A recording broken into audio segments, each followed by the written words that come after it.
Sir ಈ ಕಡೆ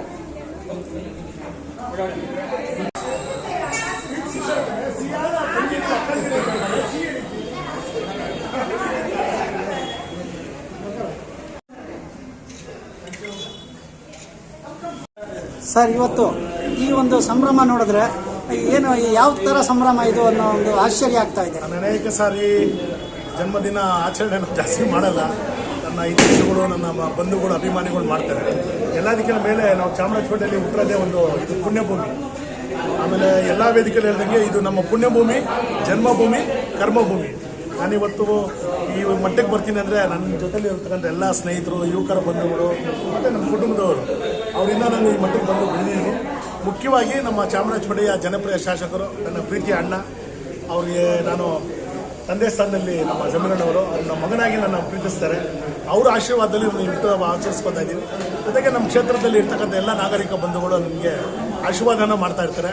ನಾನು ಏನೇ ಕೆಲಸ ಮಾಡಲಿ, ದೇವತಾ ಕಾರ್ಯ ಮಾಡಲಿ, ಸಮಾಜ ಸೇವೆ ಮಾಡಲಿ, ಯಾವುದೇ ಕಾರ್ಯಕ್ರಮ ಮಾಡಿದಾಗ ನನ್ನ ಬೆನ್ನೆಲುಬಾಗಿ ನಿಂತಿರೋದು ನಮ್ಮ ಕ್ಷೇತ್ರದ ಎಲ್ಲ ಜನತೆಗಳು. ಅವರಿಗೆ ನಾನು ಈ ಜನ್ಮದಿನ ಆಚರಣೆಗೆ ನಮಗೆಲ್ಲ ಸಹಕಾರ ಕೊಟ್ಟು ವಿಜೃಂಭಣೆಯನ್ನು ಆಚರಿಸಲಿಕ್ಕೆ ನನ್ನೆಲ್ಲ ಸ್ನೇಹಿತರುಗಳಿಗೆ ನಾನು ವಂದನೆಯನ್ನು ಅರ್ಪಿಸ್ತೇನೆ. ಸರ್, ಮತ್ತೆ ಈಗ GBA ಅನ್ನೋ ಒಂದು ಹೆಸರನ್ನ ಇಟ್ಕೊಂಡು ಒಂದು ಮುಂದುವರಿತಾ ಇದೆ.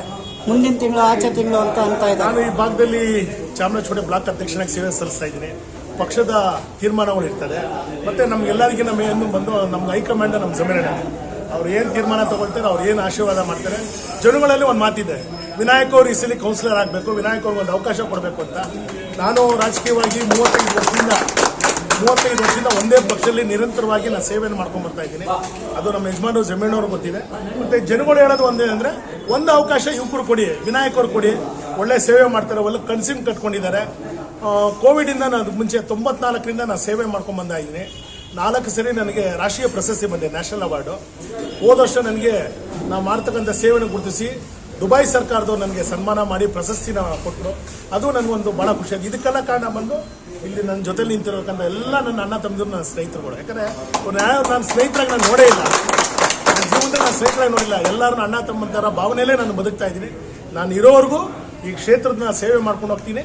ಜೊತೆಗೆ ಸಮಾಜ ಸೇವೆ ಏನೇ ಇದ್ರೂ ಸ್ಪಂದಿಸ್ತೀನಿ. ಮತ್ತೆ ಹೊಸದಾಗಿ ನಾವು ಕೆಲವೊಂದು ಬಂದಂಥವ್ರನ್ನೆಲ್ಲ ವಿಚಾರ ಮಾಡಿದಾಗ ಇದೇ ಶತಸಿದ್ಧವಾಗಿ ಈ ಸತಿ ನಾವು ಅಣ್ಣನ ನಿಲ್ಲಿಸಲೇಬೇಕು, ವಿನಾಯಕಣ್ಣ ನಮಗೆ ಬರಲೇಬೇಕು ಅಂತ ಹೇಳಿದ್ರು. ಅವ್ರಿಗೆಲ್ಲ ಏನು ಹೇಳ್ತೀವಿ? ಅದೇ, ಅವರು ನಾನು ಮಾಡ್ತಕ್ಕಂಥ ಸೇವೆನ ಗುರುತಿಸ್ಕೊಂಡಿದ್ದಾರೆ, ಒಂದು ಬದಲಾವಣೆ ಕೇಳ್ತಾ ಇದ್ದಾರೆ. ಯುವಕರು ಬಂದರೆ ಕ್ಷೇತ್ರನೂ ಬದಲಾವಣೆ ಆಗ್ತದೆ, ಒಳ್ಳೆ ಅಭಿವೃದ್ಧಿ ಆಗ್ತದೆ. ನಾವು ಎಲ್ಲದಕ್ಕೆ ಮೇನು ನಮ್ಮ ಜಮೀರಣ್ಣ ಹೆಸರು ನಾವು ನಿಲ್ಲಿಸ್ತೀವಿ ಇಡೀ ರಾಜ್ಯದಲ್ಲಿ. ಆ ಥರ ಒಂದು ಕ್ಷೇತ್ರ ಇದು. ಅವ್ರ ಆಶೀರ್ವಾದನೂ ಇರ್ತದೆ, ಮತ್ತು ಜನಗಳ ಆಶೀರ್ವಾದ ಇರ್ತದೆ. ಅವ್ರ ಭಾವನೆನೂ ನಿಜಾನೇ. ಯಾಕಂದ್ರೆ ನಾವು ಸುಳ್ಳು ಹೇಳಬಾರ್ದು. ಯಾಕಂದ್ರೆ ಅವರು ನನ್ನ 32 ವರ್ಷ ರಾಜಕೀಯದಲ್ಲಿ ಮತ್ತು ಸಮಾಜ ಸೇವೆಯಲ್ಲಿ ನನ್ನ ನೋಡಿದ್ದಾರೆ.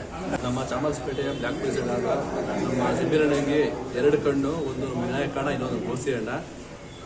ವಿನಾಯಕಣ್ಣವರಿಗೆ ಹುಟ್ಟುಹಬ್ಬದ ಆರ್ಥಿಕ ಶುಭಾಶಯಗಳು. ಹಾಗೆ ಯುವಕರಿಗೆ ಆಶಾ ಕಿರಣ ಆಗಿ ಅವ್ರು ನಿಂತಿದ್ದಾರೆ. ಆಮೇಲೆ ವಯಸ್ಸಾದವರಿಗೆ ಎಲ್ಲರಿಗೂ ಅಷ್ಟೇ, ಏನೋ ಕಷ್ಟ ಅಂದರೆ 12 ಗಂಟೆ ಯಾರು ಬಂದು ಸ್ಪಂದಿಸ್ತಾರೆ. ಅವ್ರು ಇನ್ನೂ ಯುವಕರಾಗಿದ್ದಾರೆ, ನಮಗೆಲ್ಲ ತುಂಬ ಬೆಂಬಲ ಕೊಡ್ತಾ ಇದ್ದಾರೆ. ಈ ಸಲ ಸೀಟ್ ಅವ್ರು ಕೊಡ್ತವ್ರೆ 200% ಗೆಲ್ಲೋದವರೇನೆ. ನಾವೆಲ್ಲ ಇದ್ದೀವಿ, ನಮ್ಮ ಹಿರಿಯರಿದ್ದಾರೆ, ಎಲ್ಲರಿಗೂ ಆಶಾ ಕಿರಣ ಆಗಿ ನಮಗೆಲ್ಲ ಬೆಳೆಸ್ತಾ ಇದ್ದಾರೆ. ಇಂಥ ಯುವ ನಾಯಕರು ಬರಬೇಕು, ನಮ್ಮ ಕ್ಯಾಂಪ್ ಚೇಂಜ್ ಆಗುತ್ತೆ, ಬದಲಾವಣೆ ಆಗುತ್ತೆ. ದಯವಿಟ್ಟು ಜಮೀರಣ್ಣ ಕೇಳ್ಕೊತಾ ಇದೆ, ಅವ್ರು ಸೀಟ್ ಕೊಡಲೇಬೇಕು. ಈ ಸಲ ಇವ್ರು ಆಯ್ತು, ಆರೋಗ್ಯ ಚೆನ್ನಾಗಿ ಕೊಟ್ಟು ವಿನಾಯಕರೇ ಚೆನ್ನಾಗಿದೆ. ಧನ್ಯವಾದಗಳು.